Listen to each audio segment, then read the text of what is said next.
Broadcasting from the business capital of the world, this is the Podcast Business News Network. All right, everybody, we're back, and I'm joined by an amazing guest, one of my favorites, a fan favorite. I'm talking about Yashu'a Eloheem. Yashu'a, so nice to have you on. Welcome back. Thank you, my brother.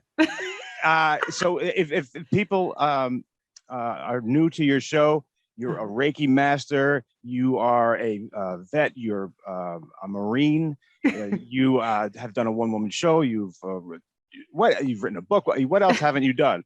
But yes. Tell us a little bit about Sunkova, and what just a reintroduction, kind of in case people never saw the show before, because we got some good stuff to talk about today. Okay. Well, I am the co-creator of Sunkofadivi. Sunkofadivi, we are devoted to spiritual growth and personal growth.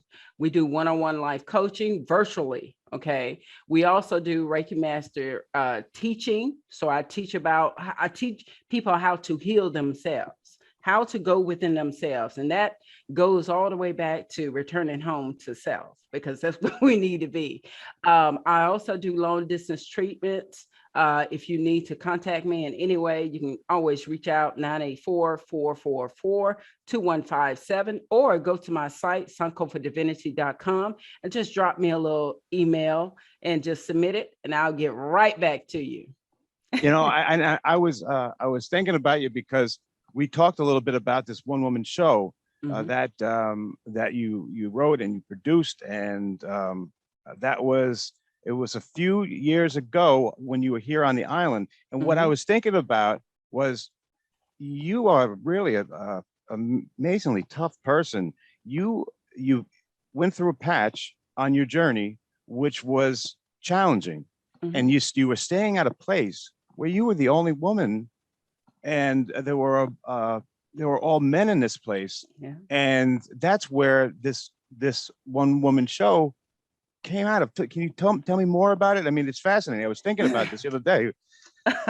Okay. Well, yes, I went to, before I even came to Long Island, I went to Egypt, okay, for 9 days. I stayed in Egypt for 9 days. And on the way there, I met a young lady who was from New York. So she and we began to converse and exchange information. Lo and behold, it got really intense. So I moved to be in that relationship with her. Well, within 2 weeks of that, being in a relationship with her, she decided that she didn't want to be a lesbian. I don't mean to laugh here, but it's a little late now, don't you think? Right. She decided that, she wanted to remain heterosexual and what have you. I, on the other hand, is devastated by the whole situation. I done sold everything. I done told my friends, the whole thing. Yeah. So I wind up homeless for 2 months. And because I was a veteran, I had certain perks. I could go to a VA hospital. They can help me get to a safe place. So in lieu of that, I met someone who was also a veteran, and he gave me his information. He told me where to go. I went there. They put me in this transitional home. It was 39 men there. It had to be 39. It was probably 40 of us, but I was the only woman. Wow. Okay. I was the only woman. It was called the Salvation Army. It's on the Northport VA Medical Center base. You know where? Oh, yeah. I have taken my stepfather. He's a Marine as well. All right. Hoorah. So yes, I went there, and I was there, and I, because of my own unresolved issues in regards to rape, molestation, all kind of types of violation, physically, mentally, emotionally. I was in that space. I recognized that I was in that space for healing, because I needed to see men as being gentle men, not rapists, not molesters, not men who batter women. No, I had to get rid of all of that. So when I was there, that's what I experienced. I experienced these men actually being gentle towards me, and they became gentle men. Awesome. They protected me when I was there. But, in the midst of it all, I just created this Naked and Not Ashamed, a one-woman show.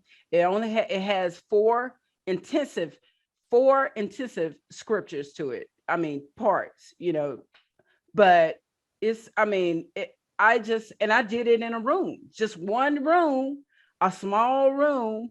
Okay. And I did it. But it comes out of the issues of my heart.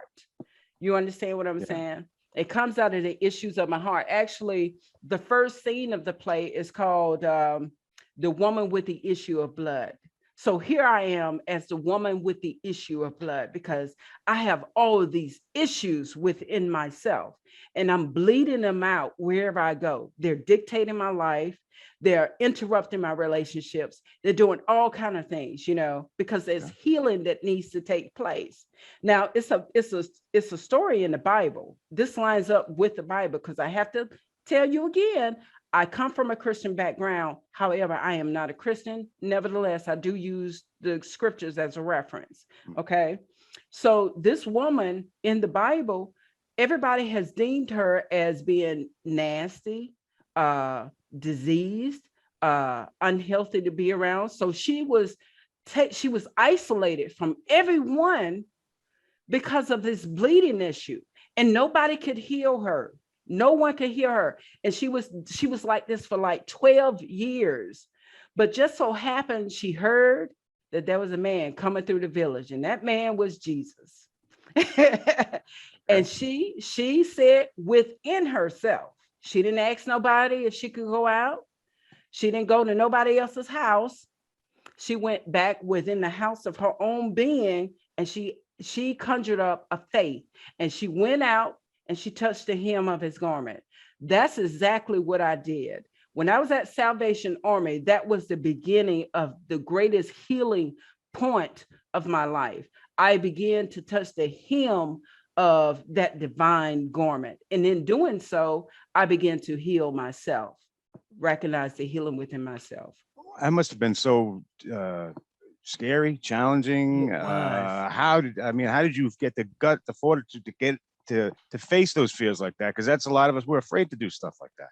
Oh my God, it was devastating, because my friends who were in North Carolina during that time, they told me, no, you don't want to do this. You don't want to do this. So when it happened to me, I was devastated. I was embarrassed. I was ashamed. I was humiliated. I had to really wallow in all of that. I call it sewage. I had to wallow in it and feel it. You understand? I had to feel it to get that breakthrough. And once I had that breakthrough, I committed it to paper, and I just delivered myself out of it.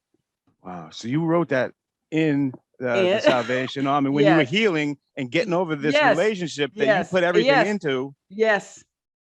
So you got everything going on. You got lost. You got when you're cast aside, and you got the issues with the challenges with men and trying to see them in a different way. Yeah. And wow, that must have been a huge arc in the story. Or does the story start there in the one woman show? Where does it start?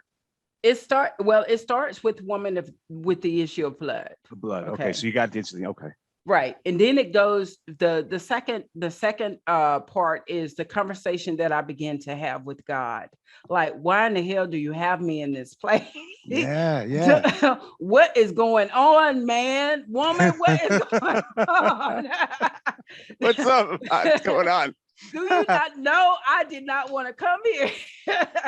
Why, all these questions. Who am I? What am I doing? All of these questions. And I had to really lean on a faith that I had not ever had before, because I had to believe and know things that I could not see with my natural eyes, but know them here in my heart. Know that everything is going to be okay. And as I was there, it was confirmed. These men, they became my protectors. The VA, the medical center, there was a whole team of medical people built around me. So if there was any time that I would fall off the cliff or, get emotionally just, corrupted in some kind of way, they were there. The Great. team was there. Awesome. You understand? Yeah. So that was a blessing within itself. And then, it goes on to I shall live and not die. Because even in that moment, I wanted to die. Yeah. Well, you really, it was, Yes, I wanted to die. And I would have moments where I romanticize about suicide. I would romanticize about it. Like, the storms would come in Long Island, and I would picture myself getting caught up in the storm down there in the bay. You know what I'm saying? All I had to do was go down there at the bay. right. And it would be, and then from that, at the end is returning home. And that's what you're sharing with people now. Right, It's right. how to help exactly. people get on that journey. Right. Man, I would love to see that. Do you think you ever perform it again, or what? Is it at a time? I mean, what does it do to the performer that has to go through that again? Well, no, I mean, if it's requested, I will do it. You know, understand? I would do it, no problem, because it's all about assisting people and helping people and letting them know that they're not alone. And even if they feel alone, they're still not alone. They just need to tap into their divine being. They need to tap into the higher aspects of who they are. Gotcha. Yeah. Wow. What a story. And where do people get a hold of you if, someone out there, wants to request, you never know. Where can people get a hold of you and get more information about this one? Okay, well, they can always go to the website, sunkofadivinity.com, and just basically let me know what you want or what you need me to do and submit the request, and I'll receive it in my inbox. Gotcha. Now, can you tell us about the book? Now, you wrote the one woman show, one woman play. Yeah. I guess it's the same vernacular. Yeah. But tell me about you as the author. Yeah. So as above, so below. This is at the end of my journey in Long Island. This is at the end, the coming of the end. And I'm basically going back within myself, and I'm reaching for that memory that I had when I was like 3 and 4 years old. We were stationed in California, Fort Ord. It's not there anymore, but we were stationed there in Monterey, California. And we were in a domestic violent situation. My mom was married to a man who was violent, who was brutal to us. And not only that, he wasn't my father, but he adopted me, okay, at the age of 3. So we were over there. He, and I have to say this, an abuser will isolate its victim. Okay. It doesn't want anybody around you to help you. Take you away from your family, take you away from your friends. Yeah, take you from all your support. Okay. All your lifelines. These are your lifelines. Nevertheless, here we are in California going through all this domestic violence. And I'm watching my mom go through it. I'm watching her get slapped. I'm watching her holler. I'm scream. All of this was imprinted in my mind for a very long time. At 3. So she tried to escape the situation. And in doing that, she thought in her mind that she could take us somewhere and get us some school clothes. So whenever we got back to Alabama, we would have school clothes or clothes to wear. Okay. Well, in lieu of that, coming back from the mall, we had a head-on collision with a drunk driver. Me and my brother, we were slung out of the car through the windshield of the car. I fractured my skull in 3 areas. Oh God. I broke all my fingers. I busted my elbow, busted my ankle, and I was in a coma for a while. So in the coma, I'm talking about what perhaps took place. And in that coma, I'm talking about how I met up with the star seeds, the star children, and people who are in this stuff, the esoteric, they know what I'm talking about. I met up with the star children, and the star children assisted me through this process. They took me down into an ocean, the bottom of an ocean. I don't know if you've seen the movie Abyss. I think so. Yeah. Where you see where they went so deep down into that ocean, it was another city there in the depths of that ocean. So the star seeds took me down into the depths of the ocean. And they began to tell me that I needed to be there for my mother to help her through this process. Because if I die in this coma, she is going to die. He is going to kill her. So in that, let me say this: it's a death experience. I crossed over. You understand? Yes, I do. I crossed over. So in the crossing over, they're telling me all of this. So during that time, it's like 3-4 years old at that time, I made an executive decision to come back to my mother and save her. Wow. And when I woke up from the coma, I had to learn how to walk and talk and move, and the mobility of all my limbs. I had to do all that all over again. How was your mom? How did your mom get out of the accident? Was she banged up too? No, that's the thing. Wow. For a very long time, my mother never wore her seatbelt. Never wore her seatbelt. So in the midst of that car accident, she and her friend, they jumped out of the car. You got thrown through the windshield. Yeah.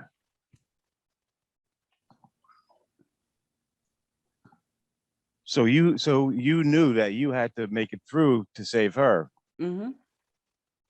Wow. What's the name of that book again? Because that another one sounds just amazing. It's As Above, So Below.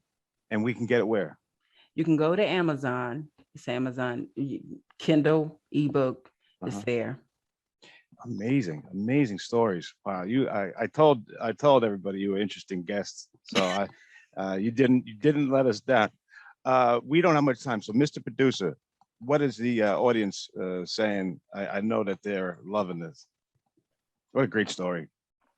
Because well, I'm not going to give away the end, but the one woman show, I mean, and I love the title. It's Naked and Not Ashamed. Yeah. Not ashamed, right? Uh-huh. So basically it's telling you exactly what this thing is about. You're showing everybody out there, you're sacrificing yourself to show us what this journey is like and how down it can be, how low it can be. And then once you find and get on that path, better things happen. So it's pretty awesome. It's really something. Mr. Producer, what you got, man? We have Angela and Charlotte, and she wants to know, did you find emotions from the past while writing the book, and how did you handle them? Did I find emotions from the past? From the past. And what was the second? And how did you handle them? And how did you handle them? I committed them to paper. You have to understand when you are dealing with your emotions, you're dealing with the shadow of yourself. And sometimes you have to go to that place to collect data. It's not always good, but it damn sure helps. Okay. It definitely helps. Yeah, because I was going to ask you, I ask all the authors to, usually when you put a book out, you want to tell a story, you want to prove something, you want people to think about something. But in fact, the author is the person that learns something about themselves. Hmm. Writing that book and putting that one woman play together, what did you learn about yourself that you didn't know before? I learned that I am on a divine path Yeah. and it cannot be hindered. It's a must. It has to be. I am who I am. I cannot change who I am. Mm-hmm. Gotcha. All right. Mr. Producer, what else you got now? We have April in Buffalo wants to know, were you always comfortable speaking to a crowd when you started the one woman show? Great question. Um, Actually, I began to speak when I was in high school. It became I had to recite a poem or something. And I actually stepped into the character of the poem, whoever wrote the poem, and I became the poem itself, and I just began to speak. And from that point on, I've always been delivering my voice, projecting my voice. Yeah. And, I know that you are in demand for public speaking. A lot of people want you to come and talk. Are you still doing public speaking events? Whenever the request comes through. Okay. All right. And you can go to Sunkofadivinity, Sunkofadivinity.com, and you can get a contact sheet there, correct? Yes, that's correct. Awesome. All right. Good question. Thank you for writing in. Mr. Producer, what else? We have Robert in Kansas City wants to know, are we responsible for creating our own spiritual healing journey? You're not the creator, but you're the co-creator. So because you are the co-creator, you have to understand that there's something else behind whatever is being created, or whatever the experience has been drawn into your life. There's something bigger behind it. And that is the thing that you want to come in alignment with, because what you want to do with your experiences is be the observer of the experience and not get caught up in the spokes or the wheel of the experience itself. And you get taken away by the currents of it. You get caught up in the emotions of it and you get taken away. So once you can come into alignment with your own divinity and recognize that there's a higher calling behind the thing that you are experiencing, you can let it go. You can see it for what it is and see it from a higher level, and you can be free of it. But if you continue to entertain it, it will whoop your Yeah, I got you.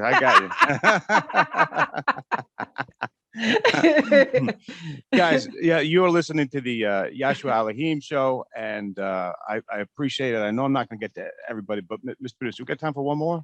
We can do it? Okay, cool. We got one more question. We have Lisa in Miami, and Lisa wants to know, looking back, do you wish you got in touch with your spiritual self sooner? Absolutely not.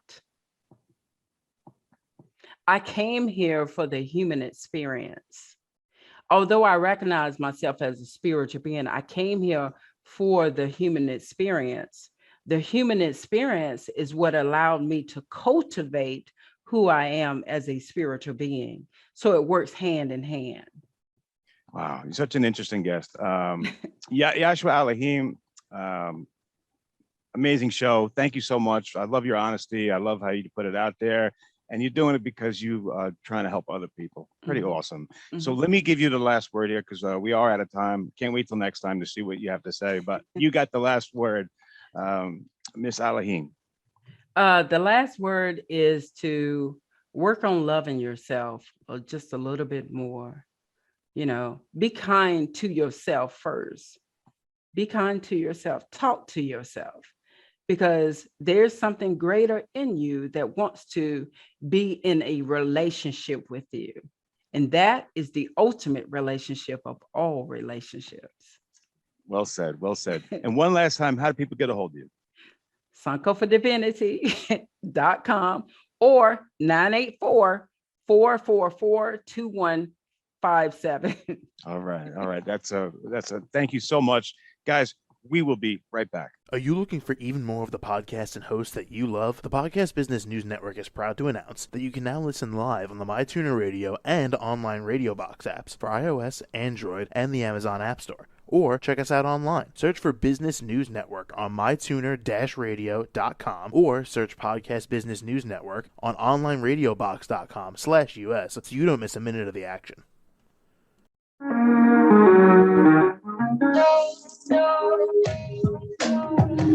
Broadcasting from the business capital of the world, this is the Podcast Business News Network. For nearly 2,000 severely injured veterans, everyday life has become filled with barriers. Day-to-day simple tasks can become pretty daunting. I have to carry my chair up 2 flights of steps or have somebody do it for me. What scares me the most is just the falling. When I'm struggling with my house, I think, to have that one great barrier just knocked down, it's crucial. Home for Our Troops is a wonderful nonprofit that builds a Mortgage-free, fully adaptive, handicap-accessible house. And there's no catch. It'll be our very first home that we've ever owned. This is a game changer. This is where your life begins again.